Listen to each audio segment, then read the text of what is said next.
right, back at it. Let's hit the books. Part of the Hammer Betting Network, sponsored by FanDuel, alongside the man, the myth, the legend himself, Joey Knish. I'm Brad Powers.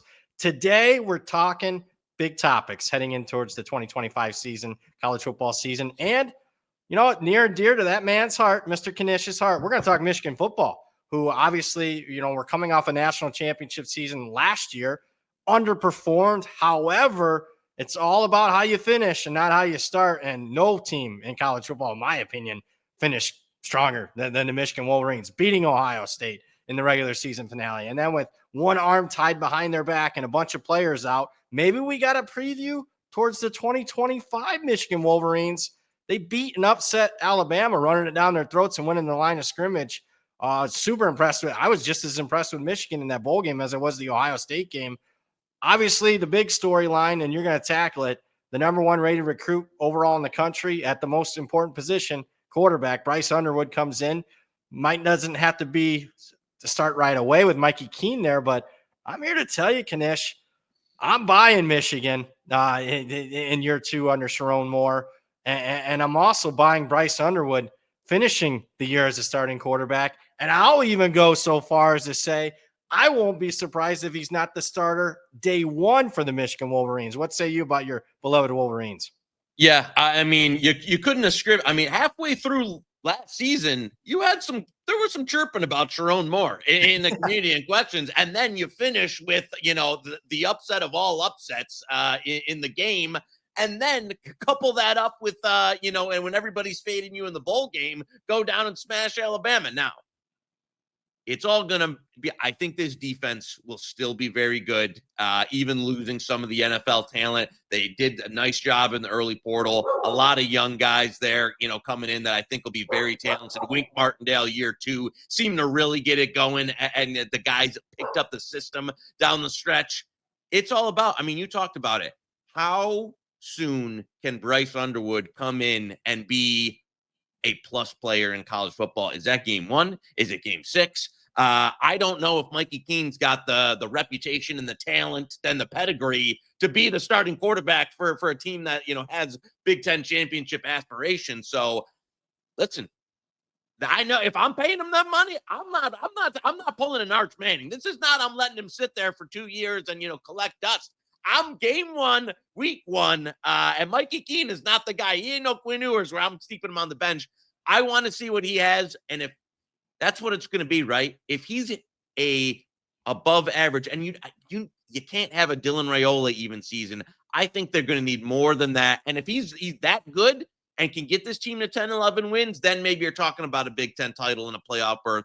I think they've got the other pieces around it. It's just how much of the quarterback play can you improve on from last year, where you had some of the worst bottom five offense and quarterback play in the country, to how good can Bryce Underwood be year one?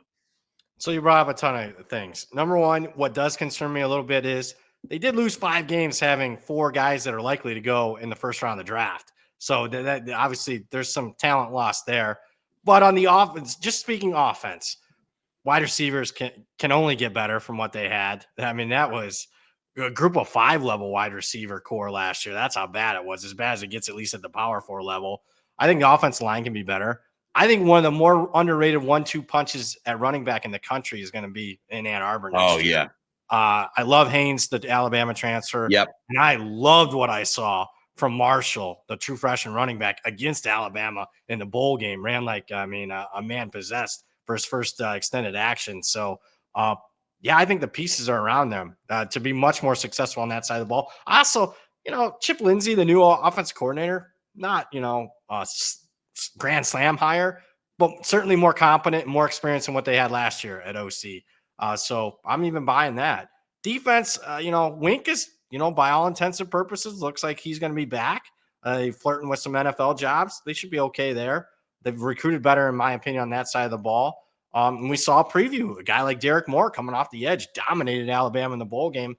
I think a big game is going to be week 2, buddy. At Oklahoma, we'll get a good feel for both programs. Huge game for both, and where their seasons could swing. Early win total, I'm not asking you to say over, under, or best bet or anything, but win total opened 8.5, juice to the over. I thought it was a pretty fair line. I certainly would lean more over than under in that one, but No, nothing that I ran to the window to make a bet.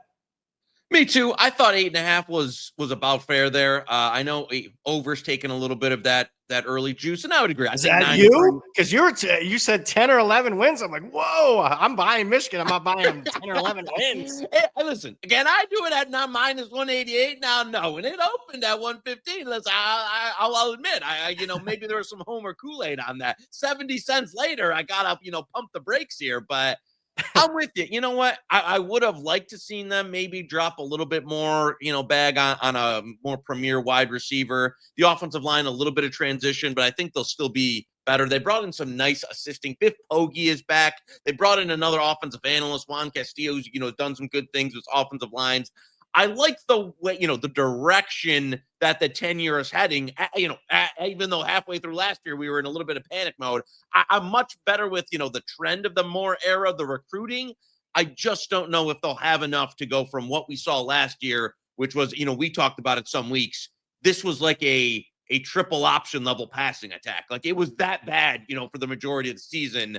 How much can they improve it in 1 year and to become, a fringe playoff contender or any of that? And as you said, we'll know because Oklahoma and Michigan, both teams on that 8.5, 9 win, fringe there where you want to saying that, can they get to 10? Can they get into the playoff? I think that game will go a long way to telling us who's going to be the goods for next year.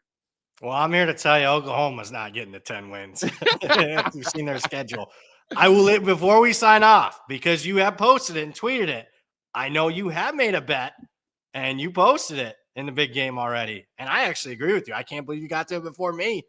You like the Wolverines again for the 5th year in a row against the Buckeyes. I'll tell you what, 5, 5 is a number bit. And I couldn't, we're going to go on Ohio State here. And I know you're wearing the brim, but you might have to take that off later in the season, my man. Because, I liked Michigan. I mean, there was 8.5. It was 9.5. I'll tell you what, I don't know if there's a huge delta. And we'll see a little bit more of what Ohio State has to bring into that.